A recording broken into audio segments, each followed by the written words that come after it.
যোৰহাটত চুতীয়াসকলৰ জনজাতিকৰণৰ দাবীত মুখ্যমন্ত্ৰীলৈ স্মাৰক পত্ৰ প্ৰেৰণ। আজি যোৰহাট জিলা চুতীয়া জাতি সন্মিলন, চুতীয়া যুৱ সন্মিলন, চুতীয়া মহিলা সন্মিলন আৰু চুতীয়া ছাত্ৰ সন্থাৰ উদ্যোগত যোৰহাট জিলা আয়ুক্তৰ যোগেদি কেইবাটাও দাবী সম্বন্ধিত এখন স্মাৰক পত্ৰ মুখ্যমন্ত্ৰীলৈ প্ৰেৰণ কৰে। চুতীয়া জনগোষ্ঠীক অতি শীঘ্ৰে জনজাতিকৰণ কৰা, চুতীয়া জনগোষ্ঠীৰ সামগ্ৰিক উন্নয়নৰ বাবে স্বায়ত্তশাসন প্ৰদান কৰাৰ লগতে কেইবাটাও দাবী উত্থাপন কৰে। ইয়াৰ লগতে অহা 24 অক্টোবৰৰ পৰা এই দাবীসমূহ পূৰণ নকৰিলে জংগী আন্দোলনৰ কাৰ্যসূচী হাতত লোৱাৰ কথা ঘোষণা কৰে।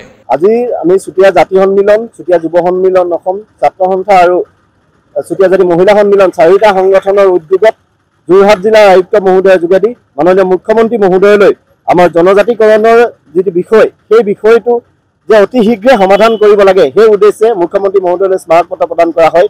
ইয়াৰ যোগেদি আমি দাবী জনাইছোঁ যে চুতীয়া জনগোষ্ঠীক জনজাতিকৰণৰ বাবে যি পিছুৱাই নিয়াৰ প্ৰক্ৰিয়া তেওঁলোকে কৰি আছে, তেওঁ ঘোষণা কৰিছে যে অহা 25 নৱেম্বৰ তাৰিখে তেওঁলোকে চূড়ান্ত প্ৰতিবেদন পঠিয়াব। গতিকে আমি এইটো কথাত তেখেতক দাবী জনাইছোঁ যে চুতীয়া জনগোষ্ঠীক জনজাতিকৰণৰ ক্ষেত্ৰত তেখেতে ডিচেম্বৰৰ ভিতৰত সম্পূৰ্ণ কাম কৰি আমাক জনজাতিকৰণৰ কাৰণে ব্যৱস্থা গ্ৰহণ কৰিব লাগে। অন্যথা কিন্তু চুতীয়া জনগোষ্ঠীয়ে জনজাতিকৰণৰ ক্ষেত্ৰত আমি চৰকাৰৰ বিৰুদ্ধে ব্যৱস্থা গ্ৰহণ কৰিবৰ কাৰণে আমি সিদ্ধান্ত গ্ৰহণ কৰিছোঁ।